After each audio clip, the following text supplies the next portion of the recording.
जय श्री राधे। सिद्धि विनायक कृपा चैनल में आप लोग का दिल से स्वागत है।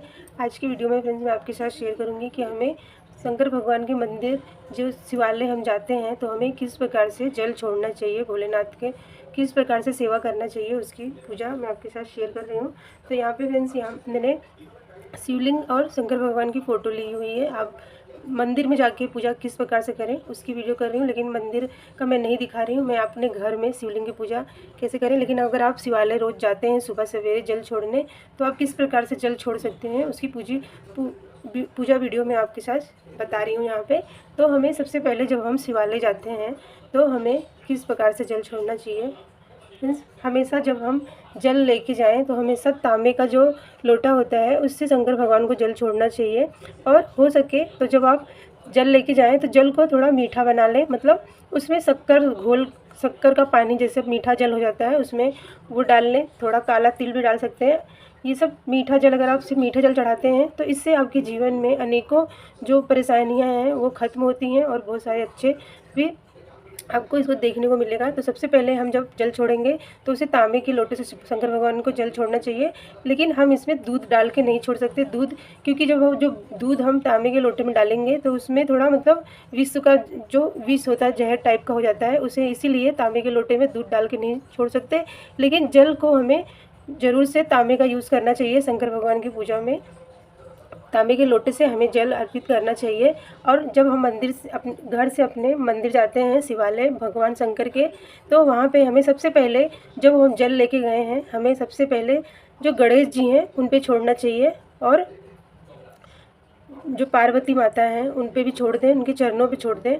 और कार्तिकेय हैं तो उनको भी नहला दें, नंदी भगवान को नहला दें। त्रिशूल होता है वहीं पे, तो हमें त्रिशूल पे भी जल छोड़ना चाहिए। और सबसे लास्ट में हमें भोलेनाथ पे मतलब जल अर्पित करना चाहिए। आप कोई भी मंत्र का जाप करते हुए जल को छोड़ सकते हैं। मन ही मन अपने मन में ही उन मंत्रों का जाप करते हुए हमें मतलब छोड़ना चाहिए। तो फ्रेंड्स यहाँ पे मैं सबसे पहले गणेश जी का नाम लेके यहाँ पे छोड़ दूँगी, और माता गौरी के नाम से और कार्तिकेय जी के नाम से। और फिर फ्रेंड्स यहाँ पे हम जो नंदी जी हैं उनको स्नान करवाएंगे, और यहाँ पे त्रिशूल का भी स्नान करवा देंगे। उसके बाद हम शंकर भगवान पे जल अर्पित करेंगे। हमेशा शंकर भगवान को मतलब जल बहुत ही प्रिय है, उन्हें हमेशा जल से स्नान करवाना चाहिए। ये देखिए, आप जब भी मंदिर जाएं तो आप सबसे पहले गणेश जी पे ज़रूर से, अगर आप घर में ही पूजा कर रहे हैं तो गणेश जी का नाम ले, गौरी माँ का नाम ले, कार्तिकेय, उनके पूरे परिवार को मतलब हमें नाम लेना चाहिए।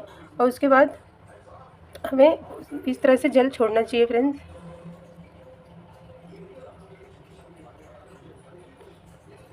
हमेशा जो जल है उसे तांबे के लोटे से हमें स्नान करवाना चाहिए।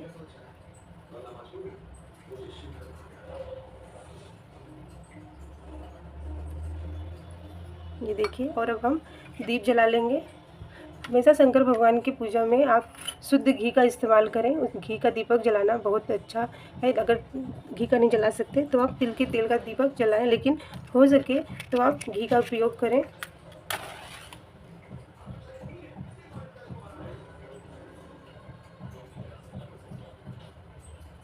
और अब हम इत्र की सेवा भी देंगे।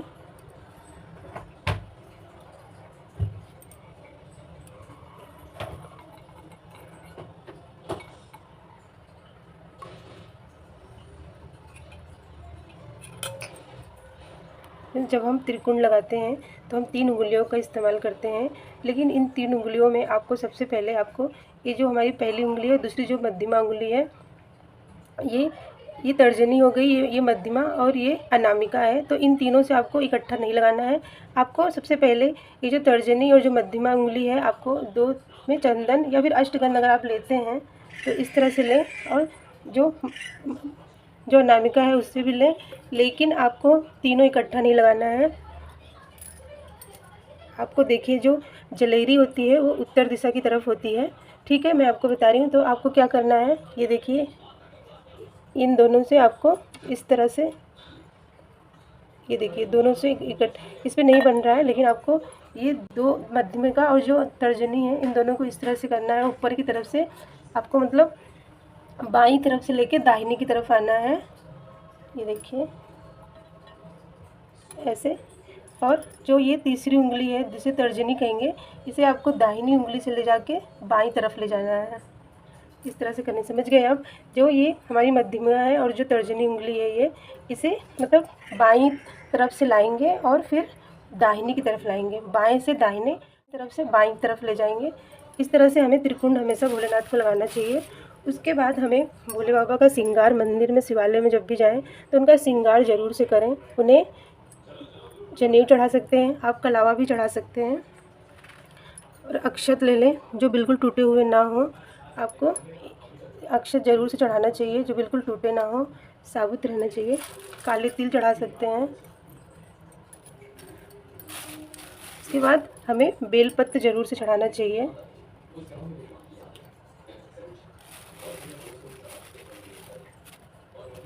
फूल चढ़ा दें।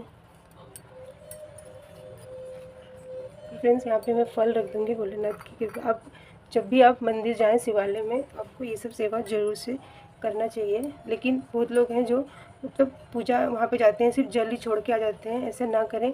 आप जब भी आप जल छोड़ने जाएं तो एक बेलपत्र ज़रूर से लेके जाना चाहिए और अपने घर से ही थोड़ा जल को ज़्यादा लेके जाएं भोलेनाथ पे, मतलब मीठा जल हमें ज़रूर से अर्पित करना चाहिए।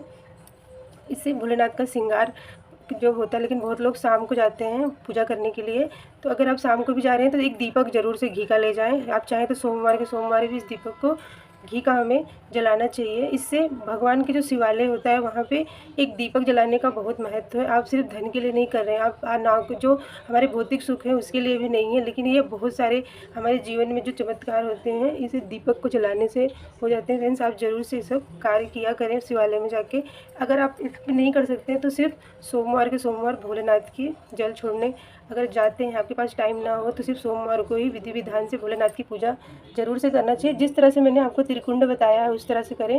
फ्रेंड्स, यहाँ पे मैं आपको बताऊंगी कि अगर आप बहुत ही आपके घर में कोई बहुत दिनों से बीमार है और उसकी बीमारी ठीक नहीं हो रही है, तो आप भोलेनाथ के जो शिवलिंग है ना उस पर इत्र की सेवा देना शुरू करें। मतलब अपने हाथों में इत्र अच्छे से लगा लें और फिर मतलब कहते हैं घिस के लगाना चाहिए उनको अच्छे से। इस तरह से पूरे जो शिवलिंग है उसको अच्छे से शिवलिंग पे हमें इत्र की सेवा देना चाहिए। उससे हमारे जो भोलेनाथ की कृपा धीरे धीरे होने लगती है। आपको तुरंत ही तो नहीं फल मिलेगा, लेकिन आप धीरे धीरे इत्र की सेवा भोलेनाथ पे करते रहेंगे तो आपको एक आपके शरीर में जो बीमारी है, आपके घर में कोई बीमार है तो उसकी बीमारी भी ठीक होती है। फ्रेंड्स, ये बहुत ही अच्छा उपाय है भोलेनाथ को इत्र की सेवा देना, भोलेनाथ को त्रिकुंड लगाना, बेलपत्र चढ़ाना।